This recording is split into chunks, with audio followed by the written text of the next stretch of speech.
এই নাও তালাকনামা, আমি তোমাকে তালাক দিয়ে দিলাম, আর সাথে তোমার কাবিনের 5 লক্ষ টাকাও দিলাম। এত রাতে তোমাকে এই বাড়ি থেকে বের করে দিতে চাই না, কিন্তু সকাল হলে এই বাড়ি থেকে তোমাকে চলে যেতে হবে। আরিয়ানের মুখে এমন কথা শুনে সুমনা ভাবতে লাগলো, আমার স্বামী আমাকে একই বলছে, বাসর ঘরে আমাকে তালাক দিতে চাচ্ছে। আমি বললাম, আপনি আমাকে তালাক দিতে চাচ্ছেন কেন? আজ আমাদের বিয়ে হয়েছে, আপনি বাসর রাতে আমার সাথে এটা কেমন করে করতে পারেন? আরিয়ান বলল, আমি অনেক কিছুই পারি, এখনই তোমাকে এখান থেকে বেরিয়ে যেতে হবে। আমি বললাম, আমার কি অপরাধ? বাসর রাতে আপনি আমাকে বাড়ি থেকে তালাক দিয়ে বের করে দিতে চাচ্ছেন? আরিয়ান বলল, এটা যদি প্রশ্ন করতে হয় তাহলে তোর বাবাকে গিয়ে কর। আমার শুধু তোকে বিয়ে করার দরকার ছিল, বিয়ে করেছি, কিন্তু সংসার করতে আমি চাইনি। তুই ইচ্ছে করলে অন্য কোথাও গিয়ে সংসার করতে পারিস। আরিয়ানের এমন কথা শুনে আমি কি করব বুঝতে পারছিলাম না। আমি কি আরিয়ানের কথা মেনে বাড়ি থেকে বেরিয়ে আসবো, নাকি অধিকার আদায়ের লড়াই করব? যেহেতু আমার বাবার নাম উঠে চলে এসেছে, তাহলে আমার বাবাকে আমার প্রশ্ন করতেই হবে। আমি আরিয়ানকে বললাম, আমি আপনার কথা মেনে নিলাম, আমি আজ বাড়ি থেকে বের হয়ে যাচ্ছি। দিন, আপনার হাতে টাকাগুলো দিন আর তালাকনামা দিন। তারপর আমি আরিয়ানের কাছ থেকে চলে আসলাম। আরিয়ান বসে বসে ভাবতে লাগলো। এবার আমার মনে জ্বালা মিটলো। আমি গিয়ে আমাদের বাড়ির দরজার সামনে দাঁড়িয়ে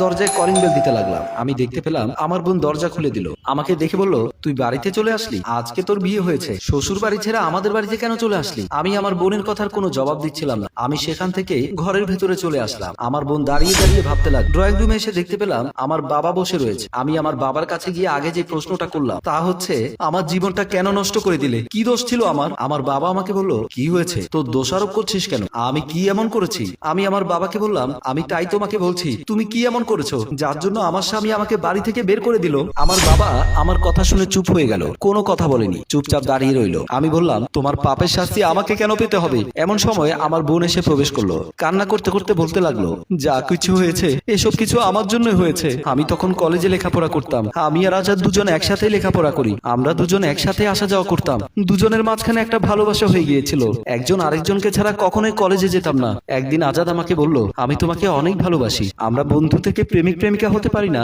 আজাদকে আমারও ভালো লাগলো। আমি আজাদের কথায় রাজি হয়ে গেলাম। এভাবে আমাদের বেশ কিছুদিন কেটে গেল। আমি আর আজাদ কলেজ ফাঁকে দিয়ে আমাদের দুজনের সময় বেশ ভালোই কাটছিল। আমি আজাদকে বললাম, চলো আমরা বিয়ে করে ফেলি। আজাদ আমার কথায় রাজি হয়েছিল। আমরা সিদ্ধান্ত নিলাম আমরা খুব শীঘ্রই বিয়ে করে ফেলবো। বাড়ি থেকে পালিয়ে যাওয়ার চিন্তা ভাবনা করলাম। সেদিন রাতে আজাদ আমার সাথে পালাবে বলে কথা দিয়েছিল। আমিও বাড়ি থেকে ঠিক পালিয়েছিলাম, কিন্তু আজাদের সাথে আমার দেখা হয়নি। আমি আজাদের জন্য অপেক্ষা করতে করতে আমি আজাদের বাড়িতে গেলাম। আজাদের বাড়িতে গিয়ে দেখতে পেলাম আজাদের মা আজাদকে বলছে, তোর বড় ভাই এখনো বিয়ে করেনি, আগে তোর বড় ভাই বিয়ে করুক, তারপর তুই বিয়ে করবি। আমি তখন তাদের সামনে গিয়ে দাঁড়ালাম। আমাকে দেখে আজাদের মা খুশি হতে পারেনি। আমি আজাদের আম্মুকে বললাম, আমরা দুজন দুজনকে অনেক পছন্দ করি, আপনি আমাদের দুজনের হাতে এক করে দিন। আজাদের মা আমার দিকে রেগে তাকিয়ে আছে, এমন মনে হচ্ছে আমাকে এখনই ঘাড় ধরে ধাক্কা দিয়ে বাড়ি থেকে বের করে দেবে। কিন্তু ঘটনা একটু অন্যরকম ঘটেছিল। আজাদের ভাই আমাকে বলল, তুমি যখন আমাদের বাড়িতে চলে এসেছো, আজ থেকে তুমি এই বাড়িতেই থাকবে। আমি আমার ভাইয়ের সাথে তোমার বিয়ে দেওয়ার ব্যবস্থা করব, কিন্তু সবার আগে তোমার বাবার সাথে আমার কথা বলতে হবে। তোমার বাবা যদি এই বিয়েতে রাজি হয়, তাহলে আমরা তোমাকে এই বাড়ির বউ করে নিয়ে আসবো।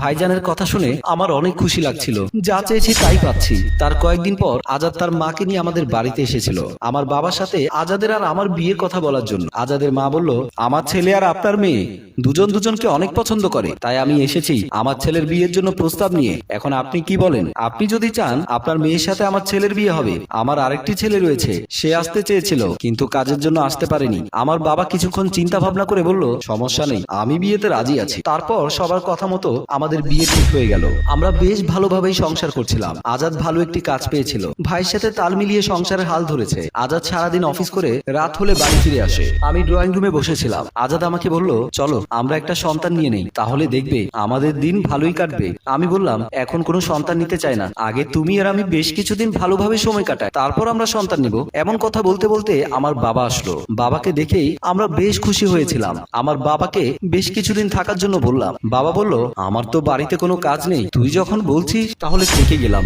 সেদিন বিকেল বেলা আমি ঘরের ভেতরে বিছানার উপরে বসেছিলাম। এমন সময় আমার বাবা এসে আমাকে বলল, তোর স্বামীর মোটামুটি অনেক টাকাই আছে, তুই তো ভালো করে জানিস আমার সংসারটা ঠিক মতো চলছে না, মানুষের দেনা পাওনা দিতে দিতে অস্থির হয়ে যাচ্ছি। তুই যদি আমাকে একটু সাহায্য করতি, তাহলে বেশ কিছুদিন ভালোভাবেই চলতে পারতাম। আমার বাবার কথা শুনে আমি বুঝতে পারছিলাম না বাবা আমাকে কি বোঝাতে চাচ্ছে। আমি বাবাকে বললাম, কিভাবে সাহায্য করতে বলছো বাবা? তারপর আমার বাবা বুদ্ধি দিল আজাদকে তালাক দিতে। আমি যদি আজাদকে তালাক দেই তাহলে অনেক টাকা পাবো, আর যদি টাকা না দেই তাহলে মানহানির মামলা করব।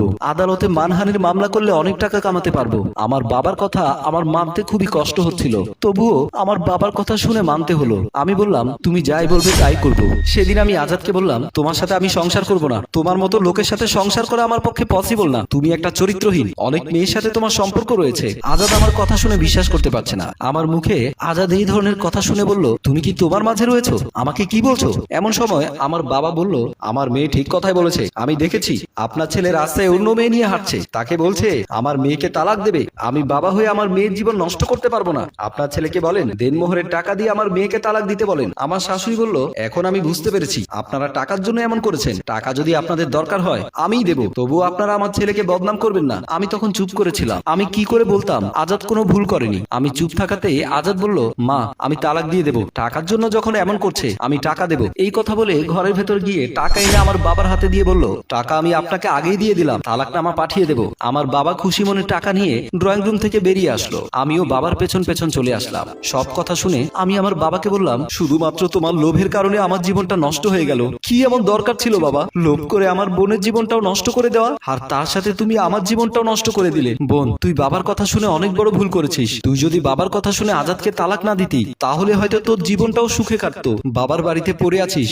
কত মানুষ তোকে কত কথা শোনায়, কিন্তু তুই প্রতিবাদ করতে পারিস না। এই দেখ তোর মতো এখন আমাকে এই বাড়িতেই পড়ে থাকতে হবে।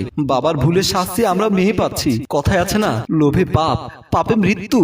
সম্মানিত ভিউয়ার্স, গল্পটি আপনাদের কেমন লেগেছে? যদি ভালো লাগে লাইক কমেন্ট শেয়ার করে আমাদের সাথেই থাকুন।